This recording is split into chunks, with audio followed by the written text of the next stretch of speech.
I got one. And we are back with another episode of What the Hell Is My Mom Reading? This one is a vampire romance. And coincidentally, I read this book before. It just so happens that my mom read the second book. I stopped at the first book because it was messed up. But apparently, according to my mom, book 2 is worse. Because imagine your best friend being your biggest op. Let me give you some context because there's a lot. So book 2, OG FMC.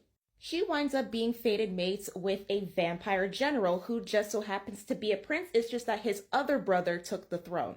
Despite being the strongest vampire, he just chose not to deal with politics. He'd rather just fight people. They fell in love, and at the very last bit of the book, he confessed that he's a vampire, and she's given a choice. Become a vampire, and I will make it my immortal mission to make you happy. But if you reject me, you are forced to live in an isolated island with no memories of me, and you will be miserable for the rest of your life, and you won't know why. So basically, a life sentence of depression. Surprisingly, she chose out to live her human life. Clearly, MMC's distraught, but he respects it. He wanted her to have a choice because his mother didn't. And he didn't want his mate to be like that. Context on MMC's parents: the mom was raped by the dad and then was forced to be turned into a vampire. He locked her into a windowless room and waited it out until she forgave him, basically Stockholm Syndrome, and then lived out her best life.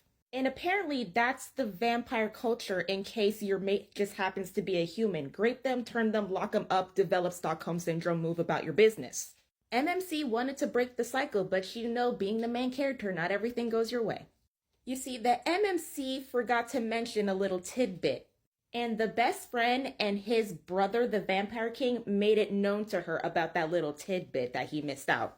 His best friend told her that if she rejects him, he's going to go insane. And because of said insanity, he's going to kill everyone in sight. And because he's the strongest vampire in the kingdom, nobody can stop him. And they just wanted to let her know that if that happens, if she does reject him, the blood will be on her hands. Now I understand why he left that part out, because who the heck wants that on their conscience? MMC purposely left that out because he didn't want her to feel obligated. But too late, now she feels obligated. And now that they planted that seed and letting her know, now they have to water it and nurture it and make her make that decision. You got the best friend backing her into a corner, you got the sister-in-law backing her into a corner, and you got the Vampire King backing you into a corner on making the decision that they want. So peer pressure all around. Me and my mom got into a whole debate about this part. And points were made. One, the FMC is kind of facing a double-edged sword. You got one choice where if you say no, you're going to have a life sentence of depression that not even therapy can help. And not to mention that a whole bunch of people is going to be killed, and it's because you said no.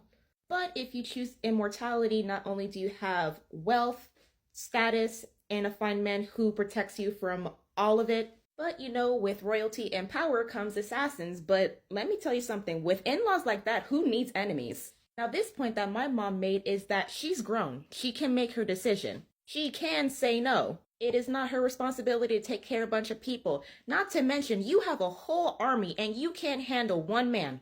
And if you can't handle one vampire, then that says a lot about the strength of your army.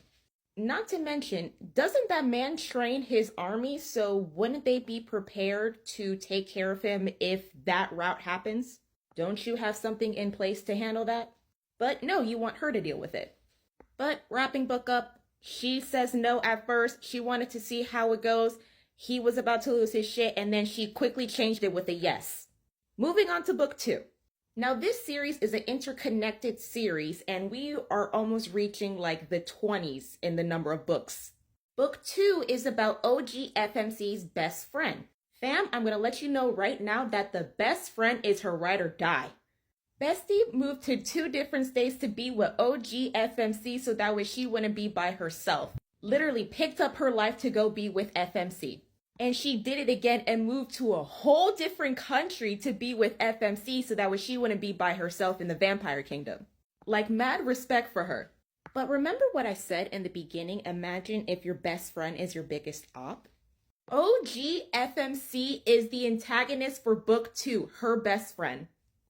Fam, it's about to get messy. So OG FMC's bestie gets together with MMC's bestie, his right-hand man. This is their second chance at love, so they're not even fated mates. So it started off as a situationship, now it's a full-blown relationship. And as time went on, they want to be life partners. But OG FMC is not having it. Right-hand man asked the Vampire King, is it okay to turn besties so that way they become life partners? Vampire King says that's not my decision to make, it's OG FMC. He asked and she says no. Everyone is shocked and confused because it is blatantly obvious that these two love each other. And that girl is your best friend, so why are you hindering her from having her happily ever after? She is so adamant that this lifestyle, that immortal lifestyle, is not for her, and that she needs to go back home. And is also convinced that the right-hand man isn't in love with her. Here comes the brother-in-law Vampire King. He says this verbatim, you are the poster child to the human world. You are supposed to be encouraging humans to turn into vampires. That's your job. OG FMC don't know what to say, and then here comes Vampire King once again. They're both in love, so why is this even an issue? That went in one ear and out the other because she didn't hear that. She is so convinced that the right-hand man doesn't love her best friend. All she says is that she needs to go home.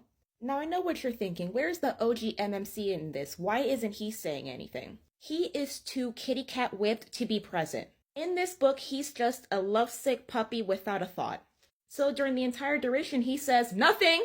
So now we're at a crucial part of the book. They're confessing their love. She wants to stay. He's happy that she's staying. They're going to go ahead and try their best to convince OG FMC that this is what she wants. Cue the interruption of the lovely moment. OG FMC busts through the door and tries to drag Bestie out and take her home. This girl is yelling at her like she's her mother. You need to go home. The vampire lifestyle is not what it's cracked up to be. You need to listen to me. Come home now. I was looking back like where she got her audacity. So right-hand man prevents OG FMC from dragging out the best friend. Best friend is like, you're supposed to be happy for me. We're going to be together and you can't stop us. This is my choice. Verbatim, OG FMC replies with, and look where it got me. She shouted that reply and left everybody stunned. And guess who's in the background? Her mate, the OG MMC. Now this is where I expected shit to hit the fan. I wanted MMC to wake up and be like, and what is that supposed to mean? But no. Again, common sense and logic left the room. He's a mindless, lovesick puppy. And when I reevaluated that part, it started to make sense. She's self-projecting. She has regrets to her decision. She's mad that best friend has a fair choice when she didn't. Because again, Bestie and right-hand man, they're not fated mates, they're chosen mates. So if Bestie were to say no, she could leave and there won't be repercussions. And that's why OG FMC is acting the way she's acting. She can't have that. She's stuck. Yes, she has the man, the money, the power, but had she said no, a whole bunch of people were gonna die, and that was gonna be on her conscience. And people would blame her because of that. And because of her regret, she's sabotaging her best friend's happily ever after.